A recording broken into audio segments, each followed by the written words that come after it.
Peter, great to see you. Morning. Okay, so the box office has been, I think the fair term is, awful. Tepid. Let's go with tepid. Okay, Rambo, Last Blood, Charlie's Angels apparently was a movie. None of those are for you? Well, I didn't even know they were movies. There you go. I mean, that's sort of the point. Yeah. Is Netflix to blame for this, or is it just bad movie making? I don't think Netflix makes Hollywood make bad movies. Is there a real chance that someone is saying, instead of going to the mall this weekend, I'm going to order stuff on this, and maybe I'm also going to watch stuff on this, and maybe it's on Netflix, maybe it's on Disney Plus, possibly it's on Apple TV Plus. Yeah, that's a real possibility. Yeah, you know, listen, I'll talk to my daughter, who's a teenager. I'll say, hey, you want to go to the movies? No. Yeah, that's a real thing. I got plenty here on YouTube. YouTube, but also Hulu and Snapchat Netflix and TikTok, right? It's not just Netflix, it's the internet. And it's not just streaming video, it's the internet. There's a lot of reasons not to leave your couch. But did we prove that with Black Panther and with, you know, Frozen 2, there are movies that people will go to. If you make it good, they will come. Yeah, and also if they know what it was. Last year, this time, you had Creed 2, you had Ralph Breaks the Internet, which is also a sequel. These are big movies that families know about and might actually go see. The question will be, will they go see Creed 2 in a couple years if Netflix gets the Creed 3 or Creed 4? Okay, let's move on now to topic 2, because CNBC and analysts at FactSet have crunched the numbers, and we have come up with what we're calling Wall Street's battleground stocks. These are the ones with the largest divergence of Wall Street analyst opinions, maybe the most bullish, the most bearish, all at the same time. Not surprisingly, among those topping the list, Tesla, of course, Dish, GE, Lyft, Slack, Facebook, and Uber. Let's dig into two of those names, Peter, if we can. First off, Tesla, the Teslarians.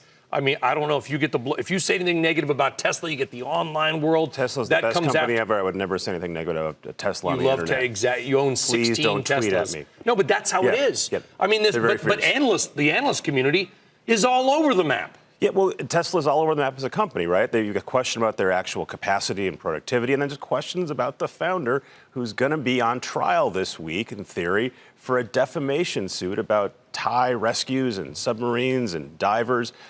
There's no other company, there's no other CEO like him. No, there really isn't. Let's talk about Facebook, because maybe no other CEO like Mark Zuckerberg as well. I mean, here's a guy that goes to Capitol Hill, doesn't exactly shine in his moment. They're spending huge sums on lobbying, all this swirling, and yet the analyst community sort of still can't try to figure out where the stock's going to go. Well, you've got this regulatory risk, the overhang, the analysts like to call it, right? And we don't know what's going to become of that. I'm kind of skeptical there's going to be real regulation that's going to hurt Facebook long term. You look at their numbers quarter to quarter, their ad business is unchanged.